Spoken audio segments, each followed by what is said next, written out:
Today, Precarious plays Metroid Prime 2 Echoes. Bale gave me some ideas. Yeah? Yeah, I think what I want to talk about today is what I don't want to see in Metroid Prime 4. This gotta be a very long list. Yeah, it's a bit of a list. So here's one thing that I don't want to see in Metroid Prime 4. Unnecessary box checking. Look at we put in the game teaser trailer boilerplate crafting. Oh, crafting? Crafting. Oh. Like instead now of you can take a piece of the hat part of a Metroid and you jam it onto a cave crystal that we just introduced just for this, and then you put it in the arm cannon and it does the same thing it always does forever. Amen. Yeah, I don't want to see like, oh, instead of enemies dropping just HP, instead of enemies dropping like missile pickups, right? It's like, oh, an enemy now drops a high energy, a high yield composite material, and then you can combine that with a casing to make a pack of regular missiles, or you can combine it with a deep dark casing to make a super missile. Bored. Yeah. Yeah.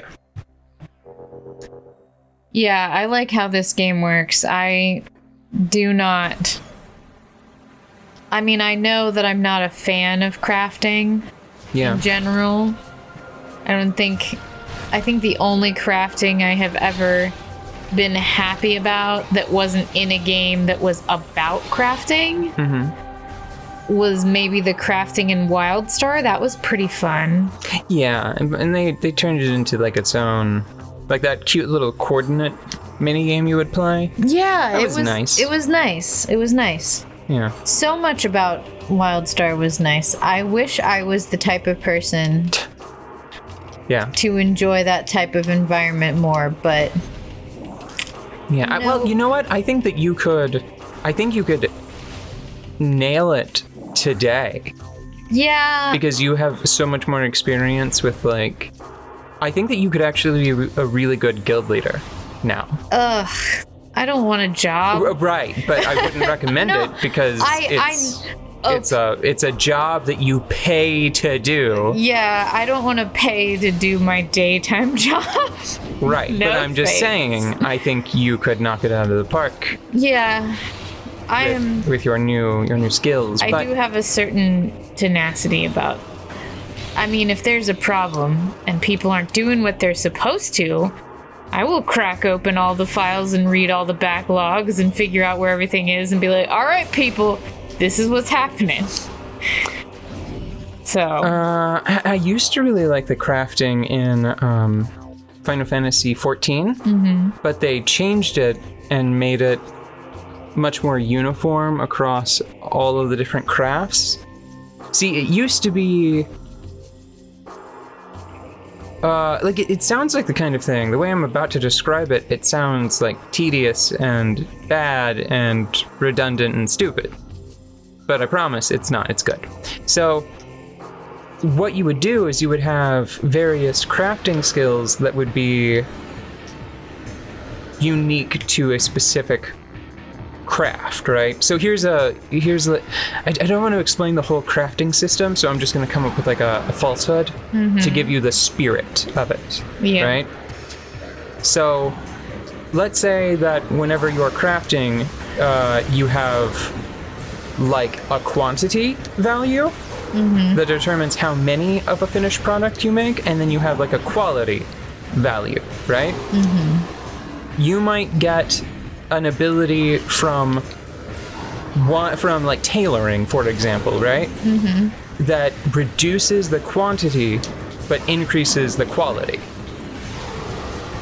But then you might get the inverse of that from like an alchemy profession, right? Okay. So alchemy can teach you like bulk crafting And then tailoring can give you the skill of like,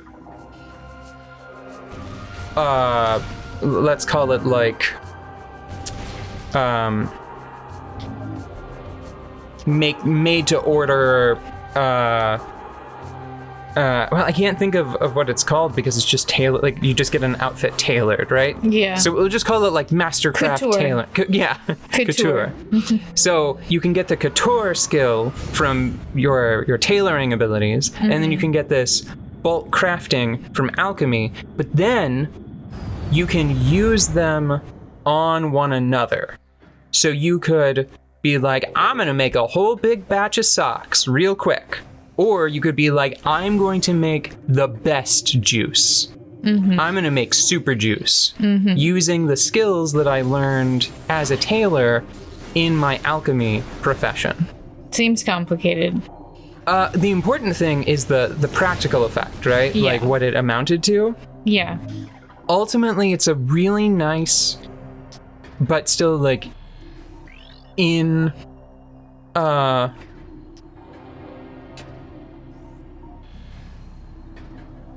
game, it's much easier to understand because you just have all of the meters and descriptions and junk right in front of you. So it's not as complicated as I'm making it out to be. The basic idea is just that you have cross-discipline skills, which felt very much like in real life, where sometimes you're doing carpentry, sometimes you're working with wood, and then you go, oh, wait a second, and then that just makes you better at working with paper crafts.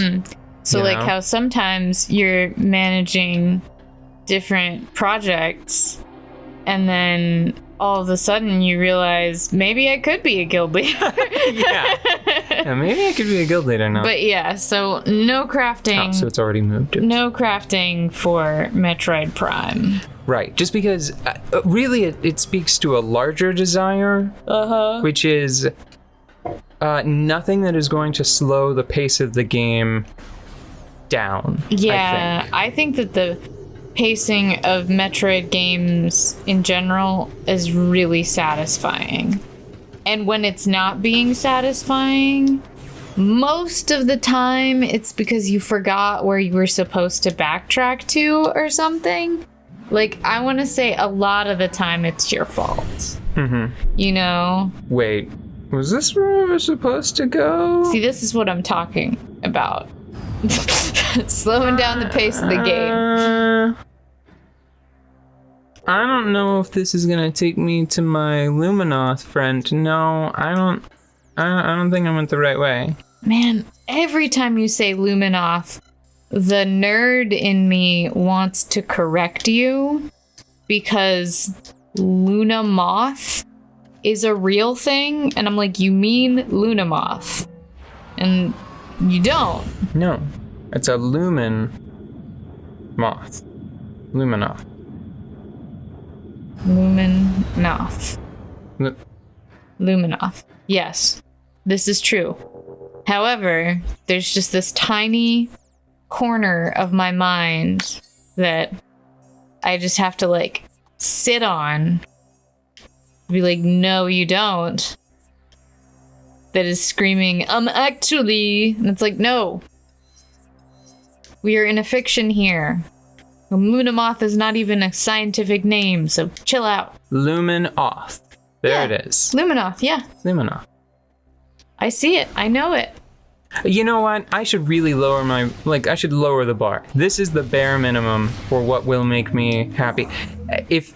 If this happens, if they put this in Metroid Prime 4, the bar is cleared, everything else is just icing, right? If Samus, once you acquire the charge beam or charge beam equivalent, assuming that it's in the game,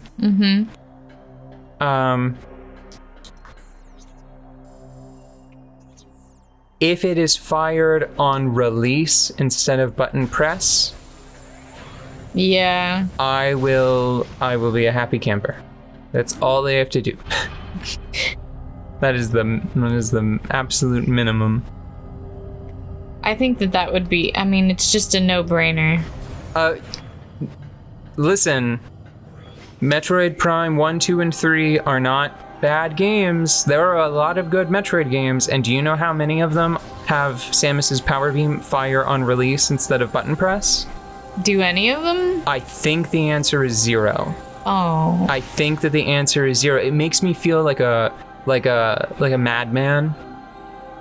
Like, it makes me feel like a lot of very talented designers have touched this franchise, right? Yeah. And it makes me feel a little... It's strange to me that that has never occurred to anyone. Is it stupid? Is it a stupid idea? It doesn't feel like a stupid idea. It should be practically imperceptible to most players, right? Yeah. But then for a tiny handful of people, it's going to be like, oh yeah, because that's great. You don't lose anything if you just fire and release. And then you can smoothly charge the beam. Maybe like enough, maybe there aren't enough people in the world where they think of the charge function as like the main draw of the weapon. But it's called, you know what? It's called the power beam.